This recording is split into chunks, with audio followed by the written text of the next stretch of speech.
Hello दोस्तों, आप सभी का डिफेंस का तड़का में स्वागत है। तो आइए दोस्तों, मैं आज आपके लिए बहुत ही बेहतरीन टॉपिक लेके आया हूं। पिछले वीडियो में हमने आपको ये बताया था कि बड़े डिस्टेंसेस को किस तरीके से प्रेजेंट करते हैं और छोटे डिस्टेंसेस के मेजरमेंट के लिए किस तरीके से प्रेजेंट करते हैं। तो आइए आज हम ये बात करेंगे कि बड़े डिस्टेंस को मेजर करने के कौन से मेथड हैं, छोटे डिस्टेंसेस को मेजर करने के कौन से मेथड हैं। ठीक है, तो स्टार्ट करते हैं video. How to measure the length. ठीक है, तो लेंथ को यानी दूरियों को यानी लंबाई को नापने के कौन कौन से तरीके हैं। तो इसके लिए दो तरीका हमारे पास, एक है इनडायरेक्ट मेथड और एक है डायरेक्ट मेथड। ठीक है, तो डायरेक्ट मेथड बेसिकली हम अपने रियल लाइफ में यूज करते हैं। ठीक है, जैसे फॉर एग्जांपल डायरेक्ट मेथड से अगर हमें ये लंबाई नापना है, यानी जो प्रत्यक्ष तरीका है नापने का, उसमें हम बेसिकली ये जो है चार जो डिवाइसेस इंस्ट्रूमेंट है उनको हम यूज करते हैं, जिसमें पहला आपका मीटर स्केल यानी मीटर पैमाना।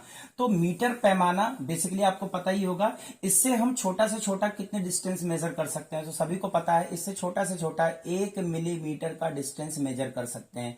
इसका मतलब ये हुआ 10⁻³ मीटर। ये सब सारी चीजें मैंने वीडियोस में बता दिया आपको, पिछले वीडियोस में, है ना। तो 1 मिलीमीटर इक्वल टू 10⁻³ मीटर होता है। तो मीटर स्केल से हम छोटा से छोटा 1 मिलीमीटर मेजर कर सकते हैं। ठीक है, अब बात करते हैं वर्नियर कैलिपर्स। तो वर्नियर कैलिपर्स एक ऐसा इंस्ट्रूमेंट है जिससे हम छोटा से छोटा 10⁻⁴ मीटर तक का डिस्टेंस मेजर कर सकते हैं। ठीक है, यानी करेक्टली यानी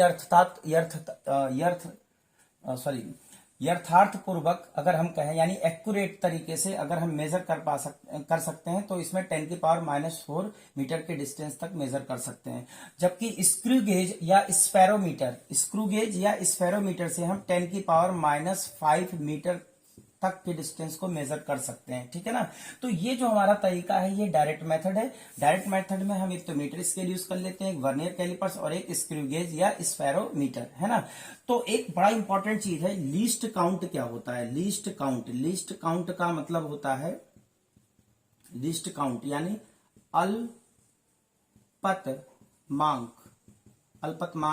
अल्पतमांक क्या होता है। किसी इंस्ट्रूमेंट का अल्पतमांक यानी किसी भी इंस्ट्रूमेंट का यानी किसी भी उपकरण का अल्पतमांक यानी least count of any instrument, वो क्या होता है। तो किसी भी इंस्ट्रूमेंट से छोटा कितना डिस्टेंस मेजर कर, छोटा से छोटी कितनी छोटी वैल्यू में आप मेजर कर सकते हैं, that is known as least count, है ना। तो अगर आपसे कोई पूछे what is the least count of metre scale, तो आप बोलोगे 1 मिलीमीटर या 10⁻³ मीटर। वर्नियर कैलिपर्स का अगर आपसे कोई पूछ ले तो आप क्या बोलोगे, 10⁻⁴ मीटर। स्क्रू गेज का या स्फेरोमीटर का पूछ ले तो आप कितना बताओगे, 10⁻⁵ मीटर। तो ये इसके लिस्ट काउंट है। तो ये भी एग्जाम में पूछ लिया जाता है, कॉम्पिटिटिव एग्जाम्स में, तो ये आपको ध्यान रखना है। ठीक है, तो आइए अब हम डिटेल में पढ़ते हैं प्रत्यक्ष मेथड के बाद अप्रत्यक्ष जो तरीका है हमारा, यानी इनडायरेक्ट मेथड है। तो इनडायरेक्ट मेथड को जरा हम समझने की कोशिश करते हैं।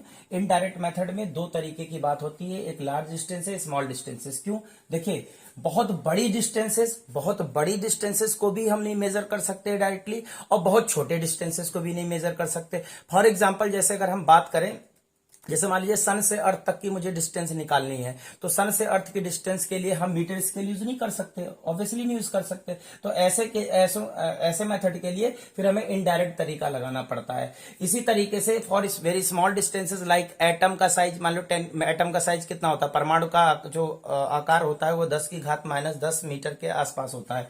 जबकि न्यूक्लियस का जो साइज होता है वो 10⁻⁻15 मीटर के आसपास का होता है। तो ऐसे इतने छोटे डिस्टेंसेस को हम डायरेक्टली तो मेजर कर ही नहीं सकते हैं ना, बहुत बड़ी डिस्टेंसेस को मेजर कर सकते हैं। ऐसे के लिए हमें कौन सा तरीका लगाना है, इनडायरेक्ट मेथड। तो अब हम पहले बात करेंगे जो लार्ज डिस्टेंसेस हैं उनको कैसे हमें मेजर करना है। तो इसमें पहला आपका आता है इको मेथड यानी प्रतिध्वनि विधि। कौन सी विधि, प्रतिध्वनि विधि। तो इको मेथड में क्या होता है, जैसे पहले तो हम ये समझते हैं इको क्या होता है। इको का मतलब होता है गूंज। तो जैसे मान लीजिए आप कहीं पे कुआं है यानी वेल है, और आप वहां पर कुएं के अंदर मतलब कुएं के पास जाके ताली बजाएं, तो आपको इको सुनाई पड़ेगी, आपको प्रतिध्वनि सुनाई, आपको आपकी आवाज रिफ्लेक्ट होकर आपके कानों तक आएगी, है ना। इसी तरीके से अगर हम बात करें कि कोई बड़ा हॉल है कहीं पे, मान लो ऑडिटोरियम वगैरह, अगर वहां पर हम साउंड क्रिएट करें तो हमारी जो साउंड है वो हमें रिफ्लेक्ट होकर दोबारा सुनाई सुनाई पड़ती है ना, दिस इज कॉल्ड इको, है ना। तो अब हम बात कर लेते हैं, जैसे मान लीजिए ये कोई हिली एरिया है, तो इस हिल की इस पर्सन से, अगर ये पर्सन चाहता है कि मुझे इस हिल से डिस्टेंस जानना है ना, तो ये डिस्टेंस हम मान लेते हैं अननोन वैल्यू डी है, ठीक है ना। ध्यान सुनिएगा कैसे यूज करना है। तो ये क्या करता है, ये साउंड क्रिएट करता है, ठीक है ना। तो ये जब साउंड क्रिएट करता है, ठीक है, तो ये इसकी ओरिजिनल साउंड जा रही है यहां तक, फिर यही साउंड रिफ्लेक्ट होके वापस आती है, तो एक बार जाएगी फिर रिफ्लेक्ट होके वापस आएगी। तो अगर मैं कहूं यहां से जाने और वापस आने में कुल जो समय लगा है, जाने में और आने में कुल टाइम जो अगर हम बात करें टी है, तो बताइए ये टी टाइम में कितना डिस्टेंस ट्रेवल कर लेगी। तो टी टाइम में डी प्लस डी कितना डिस्टेंस कवर कर लेगी, 2d। तो स्पीड इक्वल टू क्या होता है, स्पीड इक्वल टू होता है यानी चाल बराबर होता है दूरी बटा समय, यानी speed equal to distance upon time, ठीक है। तो स्पीड को अगर हम लिख लें v, डिस्टेंस को लिख लें 2d अपॉन टाइम t, तो d इज इक्वल टू हो जाएगा आपका v into T divided by 2, v into T divided by 2। और देखिए यहां पर जो हमने डिस्टेंस का फॉर्मूला बनाया v into T divided by 2। तो अब आप मुझे बताइए v क्या है, स्पीड ऑफ साउंड। साउंड की स्पीड जनरली 320 मीटर पर सेकंड के आसपास हम ले लेते हैं। t की वैल्यू जो कि हम टाइमर देख लेंगे कि कितना समय लगा जाने और फिर वापस आने में, और डिवाइडेड बाय 2, ये सॉल्व कर लेंगे, that will gives you the distance of this hill from this person. तो आई थिंक इको मेथड समझ में आ गया होगा, बाकी इसमें कुछ ऐसा नहीं है। दूसरा जो मेथड है हमारा दैट इज सोनार मेथड, ठीक है ना। तो सबसे पहले थोड़ा सा ये भी बताएंगे आपको what is the full form of sonar. तो sound of navigation and ranging क्या होता है इसका मतलब, sound of navigation and ranging, ठीक है, sound of navigation and ranging, ठीक है ना। तो सोनार विधि में हम क्या करते हैं बेसिकली, इससे हम क्या करते हैं, जैसे समुद्र वगैरह में हम किसी जगह पर जो है गहराई वगैरह का पता लगाने के लिए हम यूज करते हैं, डेप्थ वगैरह पता लगाने के लिए सोनार मेथड यूज करते हैं। इसमें क्या होता है कि जो कोई जहाज होता है ना, देखिए ध्यान से, जैसे मान लीजिए कोई जहाज है ना, कोई जहाज है मान लीजिए, और ये जहाज इसमें क्या होता है, इसके बेस में एक ट्रांसमीटर लगा होता है और एक लगा होता है रिसीवर, ठीक है ना। ये डिवाइस है, ट्रांसमीटर क्या करता है, सिग्नल को ट्रांसमिट करता है, ठीक है, इसको प्रेषी भी बोलते हैं, और इसको रिसीवर को हिंदी में बोलते हैं अभिग्राही, जो सिग्नल को रिसीव करता है, अभिग्राहित कर लेता है। तो ये क्या करता है, यहां से अल्ट्रासोनिक साउंड भेजता है, क्या भेजता है, अल्ट्रासोनिक साउंड, है ना। अल्ट्रासोनिक साउंड यहां से ट्रांसमिट करता है, जिसको आप हिंदी में बोलते हैं पराश्रव्य तरंगे, और फिर ये तरंगे किसी ऑब्स्टेकल यानी रुकावट से टकराती हैं, और टकराने के बाद फिर ये रिफ्लेक्ट होके रिसीवर के पास, तो रिसीवर से पता चल जाता है कि ये रिसीव हो गया। तो यहां से जाने का और आने का कुल समय अगर हम टी ले लें, तो ये हो जाएगा, ये जाने वाने का कुल समय टी ले लें, और अगर इस डेप्थ को हम बोलें कितना है, डी है, तो डी कुल कितना डिस्टेंस ट्रेवल कर लेगा, D plus D, 2d divide by T will gives you speed. तो ये हो जाएगा स्पीड इक्वल टू कितना, डिस्टेंस अपॉन टाइम हो जाएगा। तो यहां से अगर हम डी निकालना चाहें तो इजीली निकाल सकते हैं। वी क्या है, V is the speed of ultrasonic sound in water, वो हमें पता होता है, और टी क्या है, टाइमर से देख लेंगे कितना समय लगा, इस तरीके से हम डेप्थ का पता लगा लेंगे। तो साउंड ऑफ नेविगेशन रेंजिंग भी एक तरीके से रिफ्लेक्शन मेथड ही है, जैसे इको में होता है, ठीक है। उसके बाद अगला जो मेथड है दैट इज लेजर मेथड, है ना, लेजर विधि, है ना। लेजर विधि में तो सबसे पहले मैं लेजर का आपको फुल फॉर्म बताना चाहूंगा आपके नॉलेज के लिए, पूछ लिया भी जाता है। Light amplification by stimulated emission of radiation, लिख देता हूं मैं यहां पर, light amplification by stimulated emission of radiation, ये इसका फुल फॉर्म है लेजर का। अब लेजर में हम देखिए, इसमें तो हम बेसिकली नॉर्मली जो हम साउंड क्रिएट करते हैं उसकी बात करते हैं, इसमें अल्ट्रासोनिक साउंड की बात करते हैं, जबकि लेजर में हम यूज करते हैं मोनोक्रोमेटिक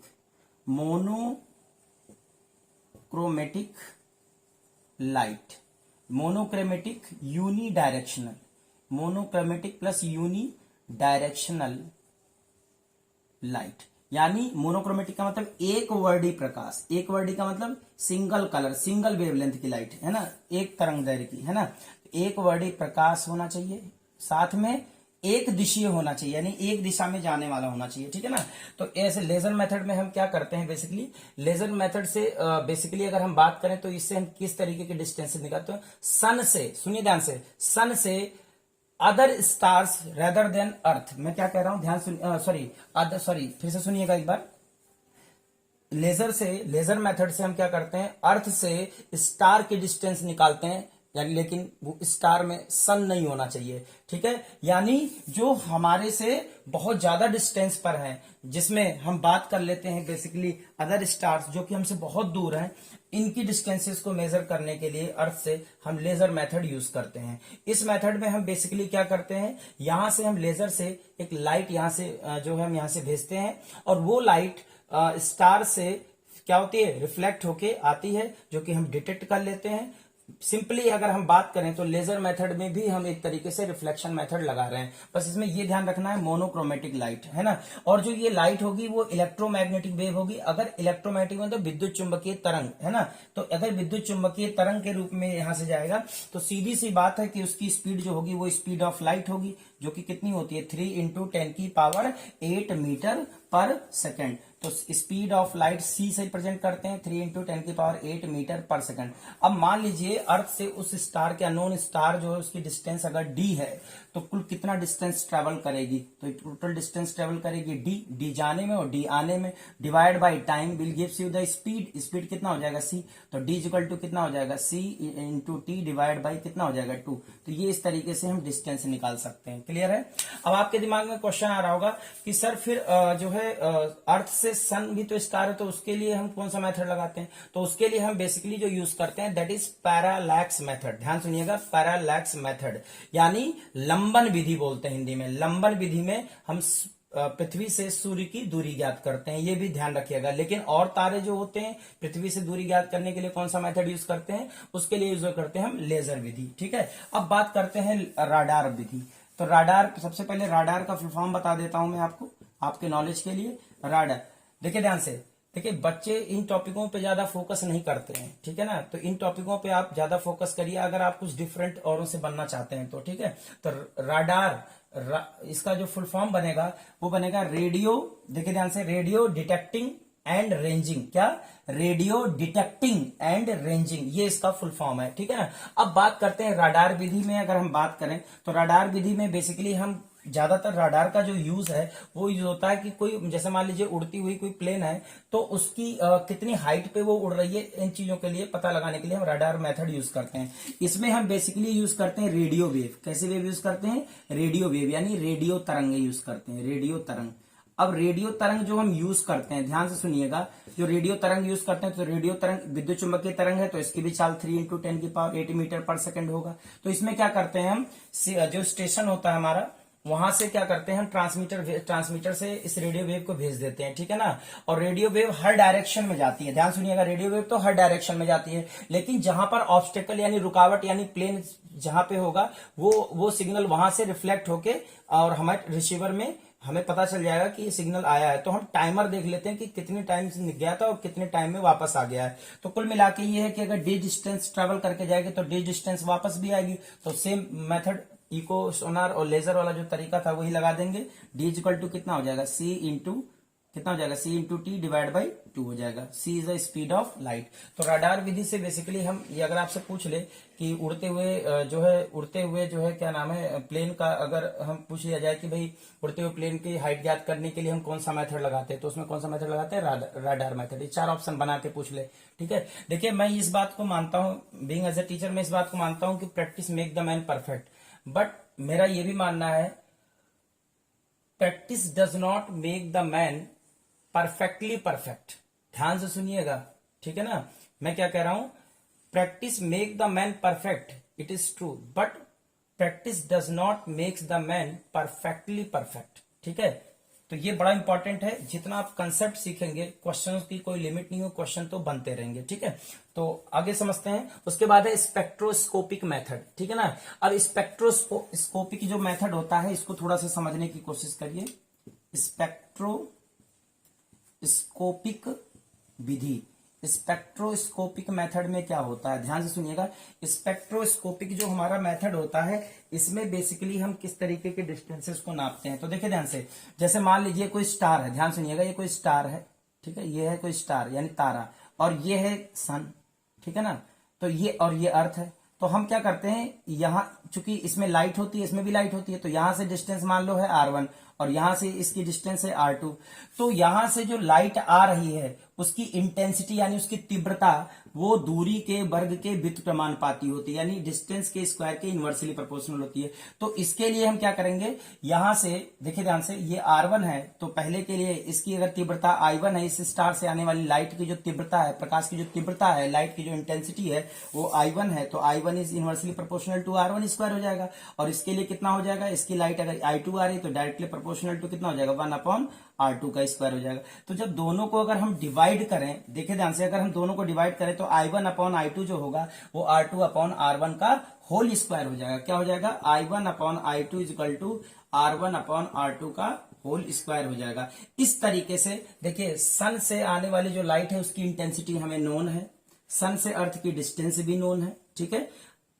लाइट की इंटेंसिटी जो स्टार से आ रही है उसको हम डिटेक्ट कर लेते हैं, तो इस तरीके से जो अननोन स्टार है इसकी डिस्टेंस हम आर निकाल सकते हैं, ठीक है। तो स्पेक्ट्रोस्कोपिक मेथड में बेसिकली हम जो स्टार्स होते हैं उनकी डिस्टेंस फाइंड आउट करते हैं, और इसमें हम इनवर्स स्क्वायर लॉ यूज करते हैं, यानी जो व्युत्क्रम वर्ग का नियम है वो वाला हम नियम इसमें स्पेक्ट्रोस्कोपिक मेथड में लगाते हैं, ठीक है। आगे बढ़ते हैं नेक्स्ट, स्मॉल डिस्टेंसेस मेजरमेंट के लिए। देखिए, स्मॉल डिस्टेंसेस मेजरमेंट के लिए मैं आपको बता दूं पहले, तो देखिए ये है आपका अवगड्रो मेथड। तो मेथड तो मैं नहीं बताऊंगा, आप इतना जान लो, ये अवगड्रो की जो विधि है आपने पढ़ा होगा, मोल वगैरह, तो उस तरीके से हम छोटे डिस्टेंसेस को यानी एटम वगैरह इसकी साइज वगैरह हम निकाल लेते हैं। उसके बाद आता है ऑप्टिकल माइक्रोस्कोप, टनलिंग माइक्रोस्कोप और इलेक्ट्रॉन माइक्रोस्कोप, है ना, यानी प्रकाशिक सूक्ष्मदर्शी, सुरंगन विधि, और एक आपका है यानी सुरंगन जो सूक्ष्मदर्शी है, यहां लिख देता हूं मैं, सुरंगन सूक्ष्म दर्शी, ठीक है ना। और ये है आपका इलेक्ट्रॉन माइक्रोस्कोप, है ना।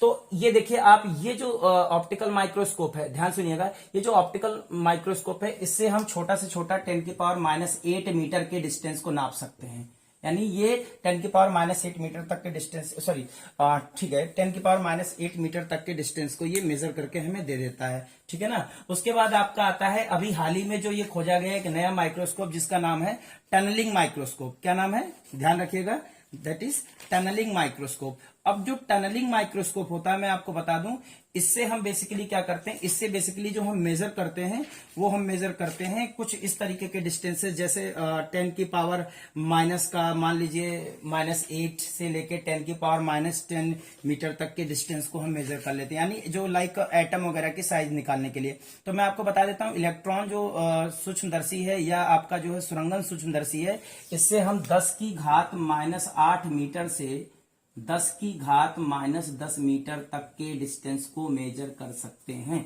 ठीक है। तो ये बड़ा इंपॉर्टेंट है, तो ये बस इतना ही याद रखिएगा आपको कि बड़ी दूरियों के लिए कौन सी विधि लगाते हैं, छोटी दूरियों के लिए कौन सी विधि लगाते हैं, और कौन सा मेथड कब लगाना है, ठीक है ना। तो आई थिंक आपको आज का वीडियो अच्छा लगा होगा। अगर आपको वीडियो अच्छा लगे तो वीडियो को ज्यादा से ज्यादा सब्सक्राइब करो, वीडियो को ज्यादा से ज्यादा शेयर करो, ताकि नेक्स्ट वीडियो के लिए आपको नोटिफिकेशन तुरंत मिल जाए। तो आज की क्लास बस इतना ही। आज के लिए धन्यवाद। राधे राधे।